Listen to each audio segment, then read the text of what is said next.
Good morning. It's Saturday. It's time for my Saturday morning devotional. I want to show you the project that I'm working on. I'm working on a pair of crochet trouser socks. And this is a pattern that I'm developing. It's fairly simple. I just took a basic sock pattern and I decided that I would crochet the body of the sock in diamond mesh. And then there's a pie-cut edging here, and these are stretchy. I'm still developing it, so I haven't written anything down, but I'm having a lot of fun working with these socks. And the yarn that I'm using is Loops and Threads, soft and shiny. I found this at Michael's. It's about $5 a ball. I like it a lot. It's very soft. It's very shiny. And it's got like a little sparkle in it too, which I really enjoy. So this is the project that I'm working on. I really like this. It reminds me, it's interesting to think about because we're headed into the holiday season. I know that for many Jews, it's the high holiday season is approaching, or is here, if you will. And then on top of that, for those of us who are Christians, we have Christmas time, which will be coming up soon, along with Advent. And so my devotional this morning is based on some scriptures from Isaiah chapter 9. And there's a really popular song that's oftentimes played at Christmas that is describing the arrival of the baby Jesus. And so let's go ahead and listen in to Isaiah chapter 9, and then you can crochet along with me. I would encourage you to grab something warm to drink or your own project, and let's crochet along at this devotional. But there will be no gloom for her who was in anguish. In the former time he brought into contempt the land of Zebulun and the land of Naphtali. But in the latter time he has made glorious the way of the sea, the land beyond the Jordan, Galilee of the nations. The people who walked in darkness have seen a great light. Those who dwelt in a land of deep darkness, on them has light shone. You have multiplied the nation. You have increased its joy. They rejoice before you as with joy at the harvest, as they are glad when they divide the spoil. For the yoke of his burden and the staff for his shoulder, the rod of his oppressor, you have broken as on the day of Midian. For every boot of the tramping warrior in battle tumult and every garment rolled in blood will be burned as fuel for the fire. For to us a child is born, to us a son is given, and the government shall be upon his shoulder, and his name shall be called Wonderful Counselor, Mighty God, Everlasting Father, Prince of Peace. Of the increase of his government and of peace there will be no end, on the throne of David and over his kingdom, to establish it and to uphold it with justice and with righteousness, from this time forth and forevermore. The zeal of the Lord of hosts will do this. The Lord has sent a word against Jacob, and it will fall on Israel, and all the people will know, Ephraim and the inhabitants of Samaria, who say in pride and in arrogance of heart, the bricks have fallen, but we will build with dressed stones. The sycamores have been cut down, but we will put cedars in their place. But the Lord raises the adversaries of reason against him and stirs up his enemies. The Syrians on the east and the Philistines on the west devour Israel with open mouth. For all this his anger has not turned away, and his hand is stretched out still. The people did not turn to him who struck them, nor inquire of the Lord of hosts. So the Lord cut off from Israel head and tail, palm branch and reed in one day. The elder and honored man is the head, and the prophet who teaches lies is the tail. For those who guide this people have been leading them astray, and those who are guided by them are swallowed up. Therefore the Lord does not rejoice over their young men, and has no compassion on their fatherless and widows. For everyone is godless and an evildoer, and every mouth speaks folly. For all this his anger has not turned away, and his hand is stretched out still. For wickedness burns like a fire. It consumes briars and thorns. It kindles the thickets of the forest, and they roll upward in a column of smoke.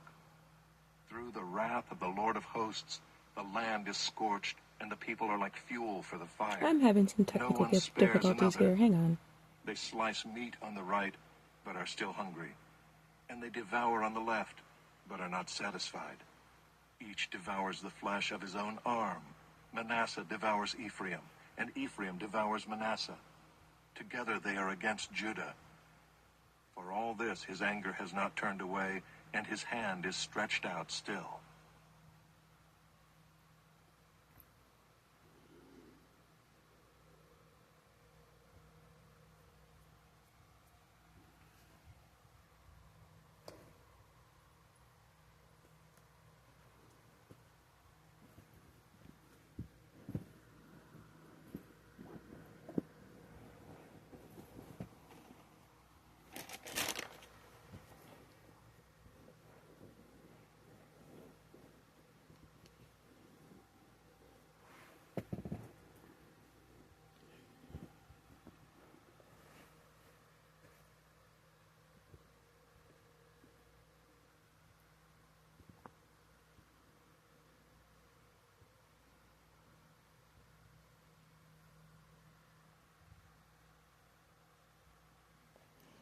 So the purpose of this channel is not one to teach. It's actually just kind of like a video diary of my morning devotions, and then also just some of the thoughts that I have.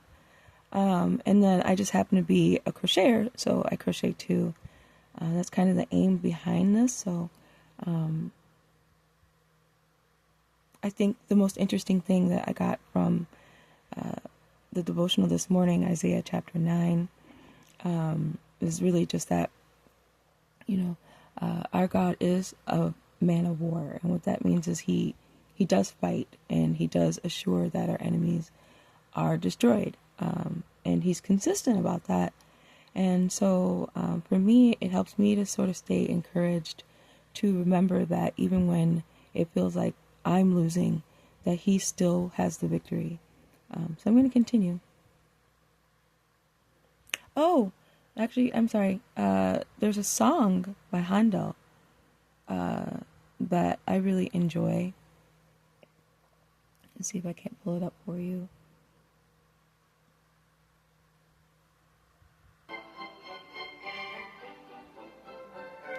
Messiah.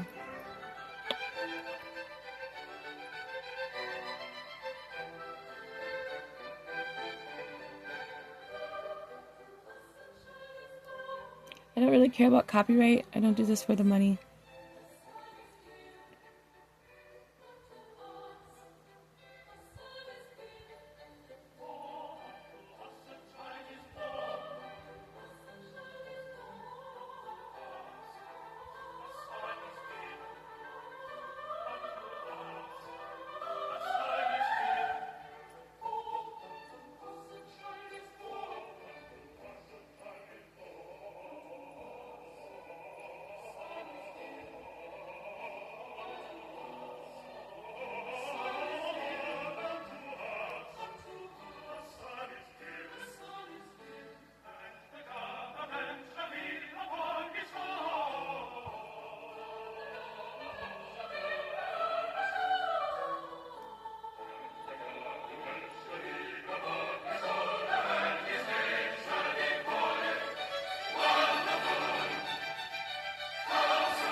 I really love that song. It's one of my favorite Christmas songs. I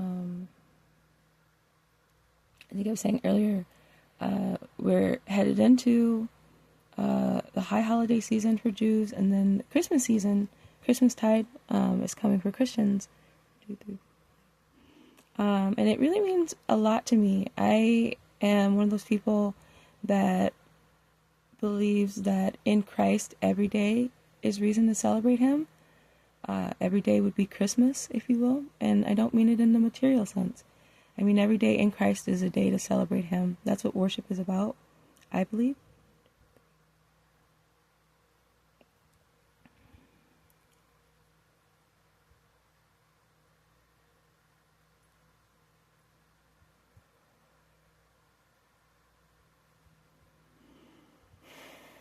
It's been somewhat of a challenge to make this video, to start this video, because I'm fasting, and then I'm also subject to an enormous amount of spiritual warfare right now.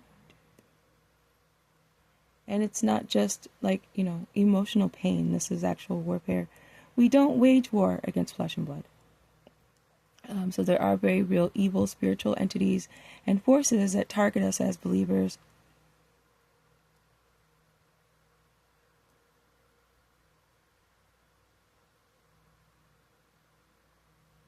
But something that I think is very interesting about what's going on in Isaiah chapter 9 is it's describing the arrival of Messiah. And then it also is a sacrifice of praise. And it's also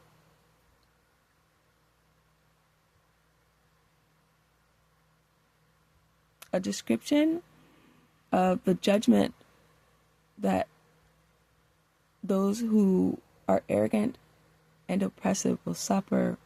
I think something I thought was really interesting is verse 15. The elder and the honored man is the head, and the prophet who teaches lies is the tail. It's essentially, the Lord is essentially telling us that, false prophets are the tail. And so,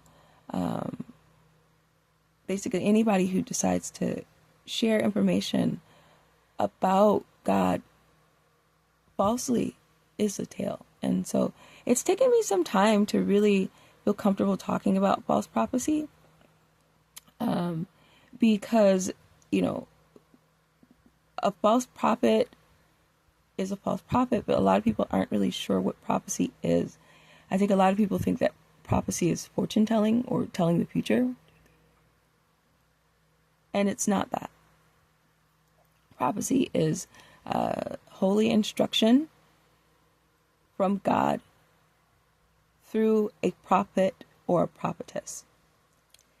And so one of the things that I really enjoy about the prophetic books in my Bible is that they are words from God through His prophets.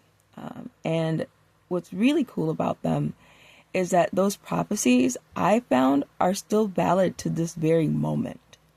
So God is eternal, right? And because God is eternal, it means everything that He's doing is in eternity. And we have a structured sense of time here that He gave to us. But eternity is eternity. So what He said yesterday is applicable to today and forever. And that's one of those things that's really cool to know, that prophecies that were given to prophets thousands of years ago are still relevant today. This is kind of verse 20 is another one that he pointed out to me that I think is really telling. It makes me feel a little bit better about what's going on. They slice meat on the right, but are still hungry. They devour on the left, but are not satisfied. For each devours the flesh of his own arm. And so I think that's really telling that, yep, the bad guy loses and devours his own flesh. I know that might seem kind of mysterious, so I'll just stick to crocheting.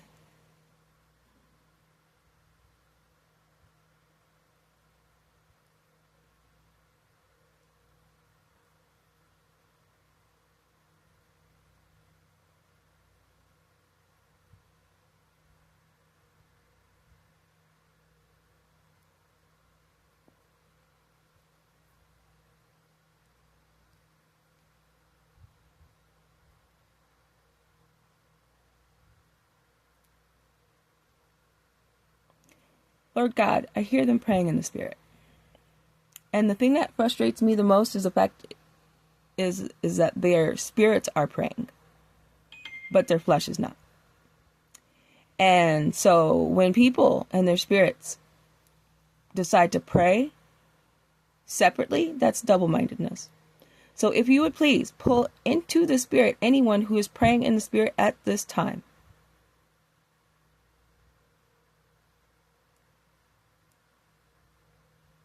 I don't care what they're doing. They could be driving a car. If someone decides that their spirit should pray over anything or anyone without their body doing the same, that is double-mindedness. Would you please make sure that they have sound judgment and a single mind now?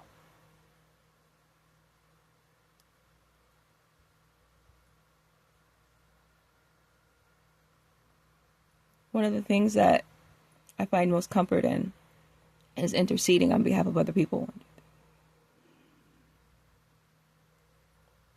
Christ taught us to pray for our enemies and for those that persecute us. We are also taught to pray for the saints and to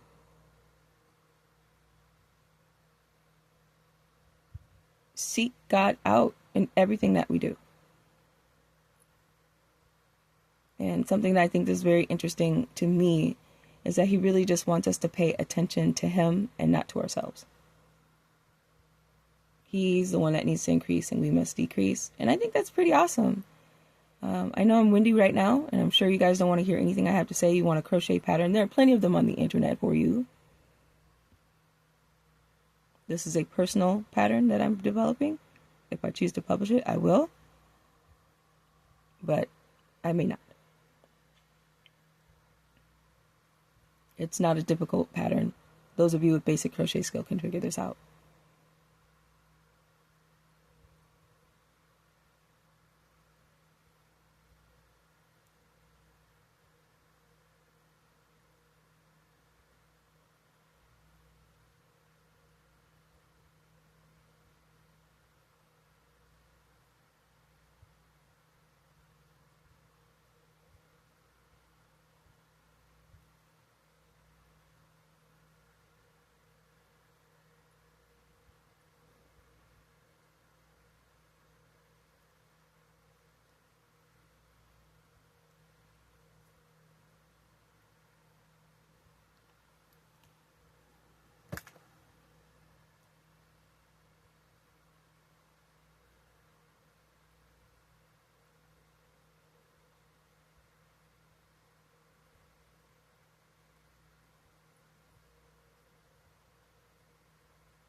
So I really like this pattern. It kind of has sort of evolved. I've been on a sock making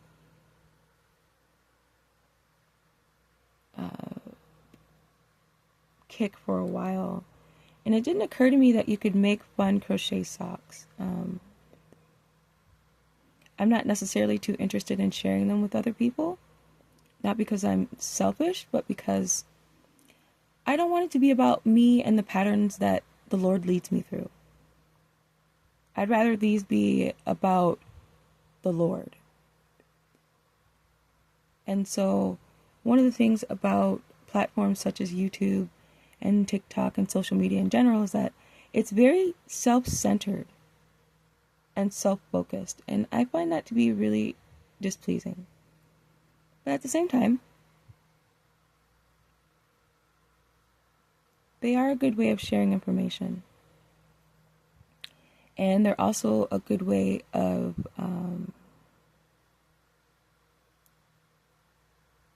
expressing yourself. And so this I would consider personal expression. As a mixed media artist, I like using a variety of different mediums. And one of the fun things that I'm thinking about is I'd like to see how hard it would be to have something that I knit or that I crochet bronzed, like baby booties. I think that would be a lot of fun. But I don't really have any practical need for something like that. So I would have to do it just for the sport. And that I don't think that's really worth it. doing things just because you can do them is all right, but it seems so hollow and so vain, if you will.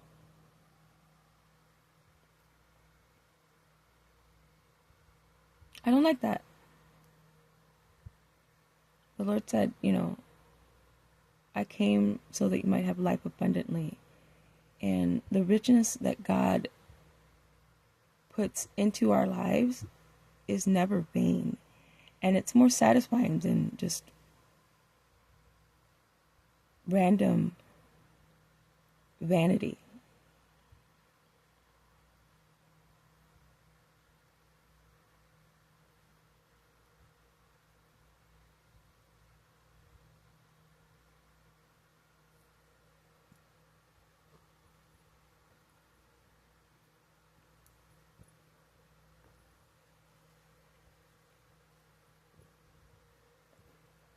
I feel inspired to start working on another sock pattern already.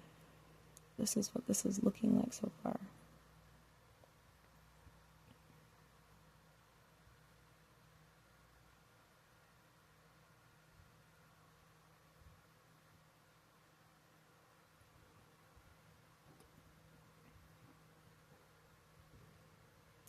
I mentioned earlier that I'm a mixed media artist, and I'm not a fiber artist. I don't do fiber art, but I guess crochet could be considered that, but I don't do macrame either. I just prefer knitting and crocheting, but I do paint. Watercolor is my favorite medium to use.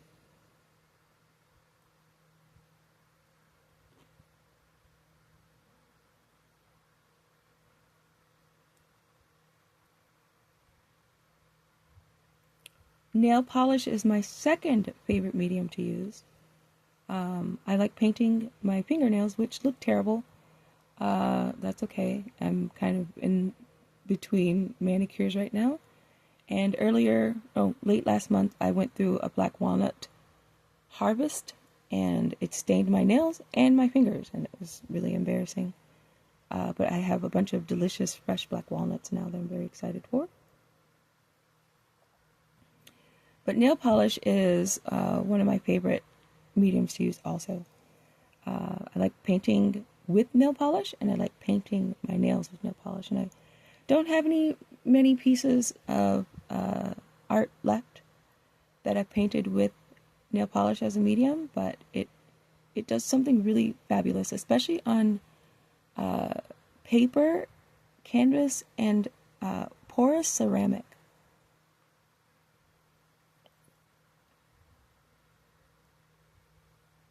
I also doodle, like Zen doodling or Zen tangling, but I draw as well. My style of drawing is something I describe as crappy doodle, and it's basically very simple, clownish line drawings.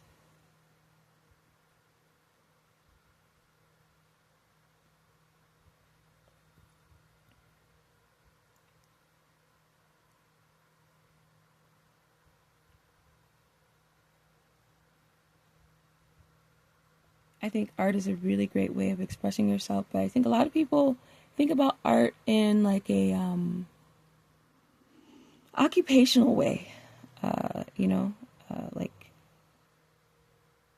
I guess what I mean when I say that is I don't think people who are not artists see their creations as see it like an artist, if that makes sense. So what I mean is when you're making a piece of art, there's a composition process involved.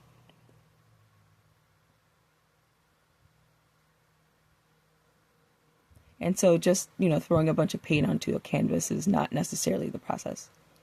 I've taken several art classes in my life, and I think art is a really neat discipline. It's a lot more than just being like, okay, I'm going to use this here, and I've painted a happy little tree over here. I think Bob Ross hurt a lot of people by showcasing the joy of painting and then making it so mechanical. because there's actually a process to making art. I know a lot of people love Bob Ross. I know that's an unpopular opinion. I don't hate Bob Ross, but he never really served as much of an inspiration to me. But I'm digressing. One of my other newest favorite mediums to use to create art is AI. And that's a really controversial subject. A lot of people don't think that art generated with artificial intelligence is actually art, but it is, because art is a skill and it's a technical skill too. You really do actually have to work with the algorithm and tell it exactly what you need it to do in order to create what it is that you are wanting to create or generate with AI. So it's a little bit more than just being like, paint a slice of turkey meat on a sandwich.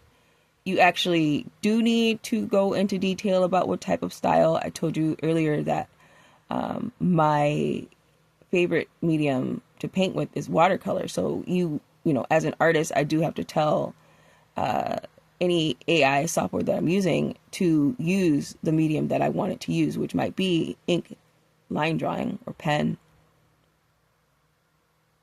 Even crochet. Like I recently was able to come up with a really interesting series of images by utilizing crochet as the medium. And AI is fun because it learns, and it's kind of stupid sometimes. It starts to hallucinate, you know, like it doesn't quite make sense of the reality that you want it to. But I am definitely amused by the things that AI can produce in regards to artwork. And on top of that, you know, when I look at the art that other people who are using AI to create images, I can see the skill that goes into it. And that some people are actually, you know, working on individual pieces multiple times. And so it's not quite as intuitive as, say, you know, putting a brush to paper, but there is a composition process with artificial intelligence art also. Just like any art at all. It's a little bit more than, you know, inspired. There's a process to making art, to creating art. So anyway, I think I should probably wrap this up. It's about 30 minutes in, and I thank you guys for watching. I will see you guys next week for my devotional. Bye.